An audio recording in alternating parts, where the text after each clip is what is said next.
two representatives from THOTH Technology providing us an introduction to our council and others in the town of Deep River. So welcome Carolyn Roberts, President and CEO of THOTH Technology Inc. and Dr. Ben Klein, if I said that right, Chief Technical Officer of THOTH Technology Inc. Thank you very much, and please proceed.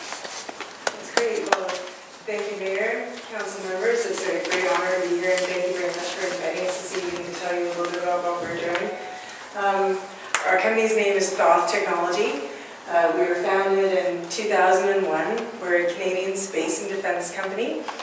The company's principals are myself. I'm from Newfoundland originally, and I have to say the beauty of my new home reminds me a lot of the beauty of my old home, except the trees are taller and mercifully the summers are longer and warmer. But we're very pleased to be here. I did an undergraduate degree at Queen's, a master's at U of T, and then I did my doctorate at Oxford, where I was lucky to have a Rhodes Scholarship.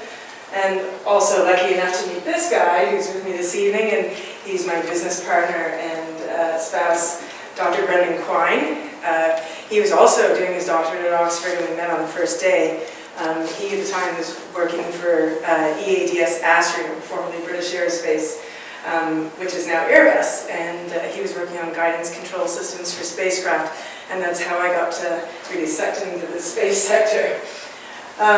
So currently we've been operating the Algonquin Radio Observatory, which is Canada's national radio observatory, featuring Canada's largest radio antenna, which is 46 meters or 150 feet diameter, which we've been operating since 2008 when we took it over from Natural Resources Canada. It had previously been operated by the federal government and was built in the 1960s by the National Research Council.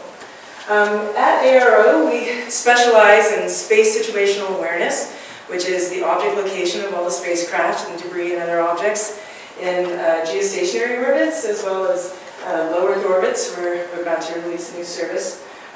We also have an astronomy program where we do very long baseline interferometry and geodetic reference work, as well as space communications. When I say that we specialize in space situational awareness, that's really thanks to an innovative technology invented by Ben. It's called EarthFence, and it's a completely digital solution for ranging spacecraft in orbits up to 50,000 kilometers above Earth. We can do this to meter range precision and with extremely low power, so that we're also virtually undetectable from space when we range these spacecraft, which is very interesting for the military markets, which are our primary clients. There's a lot going on in GEO with kamikaze and kidnapping satellites, and so people want to know what's going on up there. We use our EarthFence radar to tell them what's happening. It's really the first commercial capability to exist in the world. Similar capability is currently only held by military superpowers. This is an example of what you see when you operate EarthFence from ARO. We're looking here at Inmarsat 4F3, which is a major maritime communication satellite. And this is the hip that you see here, and the detected object identification down in the lower right-hand corner.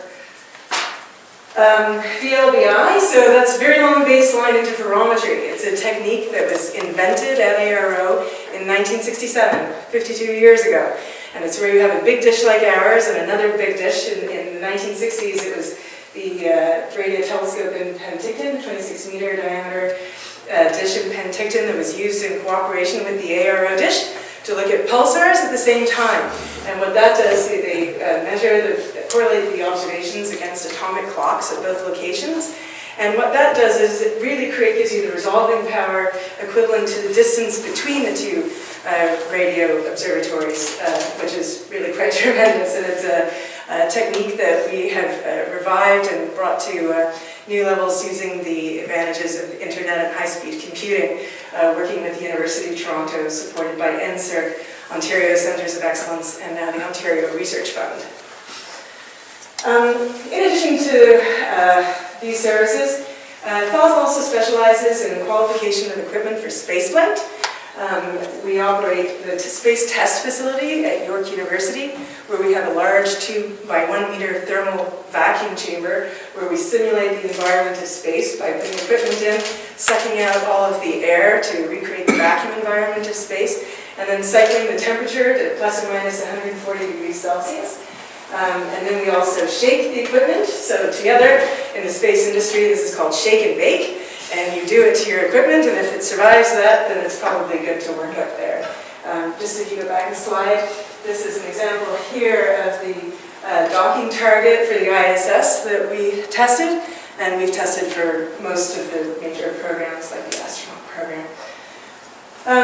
Also, we're an OEM supplier of miniaturized equipment for spaceflight, including the Argus spectrometer and the Aurora line scan camera.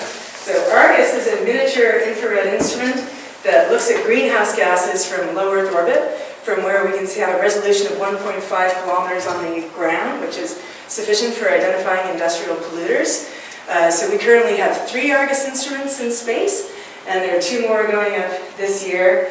And so that's an interesting business. This is an example here of Argus on CubeSat, launched by the University of Toronto in 2008, which is still operational.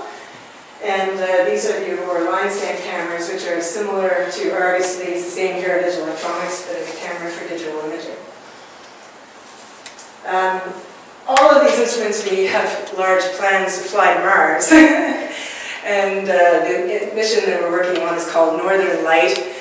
York University is the official research partner. We've got all the pieces of the puzzle. We've got the communications infrastructure, because ARO is the only dish in Canada capable of interplanetary tracking and communications. We have the space test facility. The only part that Canada is missing is the launch service. So we're waiting for Elon Musk to bring his Mars service online so that we can get on with that. And then we also have some other really interesting technology innovations, including the THOTH tower. Recently, THOTH was granted the US, UK, and Canadian patents for an innovative pneumatic guided tower to get to 20 kilometers, which wouldn't actually take you right into space, but it takes you to a near space environment where your drink will stay in your glass, but you'll have a spring in your step and a view expanding over a subcontinent. We're interested in licensing that at the moment to the Japanese who are working on space elevator concepts. So we've come to town. That's a bit about what we do. As you know, we've recently purchased the Laurentian Hills, the Laurentian View Dairy, which we're really delighted about. It's a beautiful building and very close to the observatory, which is only about a 1-hour drive from here. What do you think? So we polled the deep community, and especially the kids at school, to see, people had ideas about who bought the dairy and what they were going to put in there. Some people thought, well, here, another dairy. And that's quite an interesting concept in certain ways. Other people thought maybe we'd put in a grow-op. That's not currently in the plan. Craft brewery was a popular suggestion, along with a comic book shop. Was surprising to us. McDonald's, I don't know if anybody's interested in a McDonald's, but some people were hoping for one of those. And then, of course, others thought we just going to put in another Tim Hortons, but that's not in the plan currently either. Well, nobody guessed for letting us know what people deeper want. Nobody guessed that we would be putting in a space company, but it is in fact going to be THOTH's new headquarters. It'll be a lot more convenient for us that we're still operating the Algonquin Radio Observatory, but as you can imagine, it's hard to put courier packages there. So this is going to be really a treat. We're going to put in 5,000 square foot world-class space test facility with our thermal vacuum chambers, a vibration test to do the shake and bake, and as well as part of our supercomputer cluster, and some smaller 10-meter antennas to assist in the Earth fence development. And, every plan has to have a plan B, and so we've often envisaged that when we had a space company like this, we would put in a restaurant and call it Plan B. And so that's what I think we're going to do. And it'll be a space-themed family restaurant with healthy choices, all-inclusive. There'll be vegetarian options, there'll be halal options. we'd be interested to hear from the community what kinds of food you'd especially like to have, and because we'd like to put something in there that brings everybody together. There's also a 5,000 square foot area in the back of the building that we're thinking of leasing out to a utility company or a similar kind of company for office space. And there's also a double bay garage detached near the building, which we're thinking of putting in either a small garage or possibly an ice cream shop in recognition of the building's history. Okay, this is the layout. So this here in the light blue is going to be the space company. This is Plan B. This is perhaps the utility company's area. This is some utility space there in gray. And over here is where we have the little ancillary building, which we're thinking of turning into the garage or for ice cream. And that's it. So that's the plan, and we're very excited to be here. Thank you very much.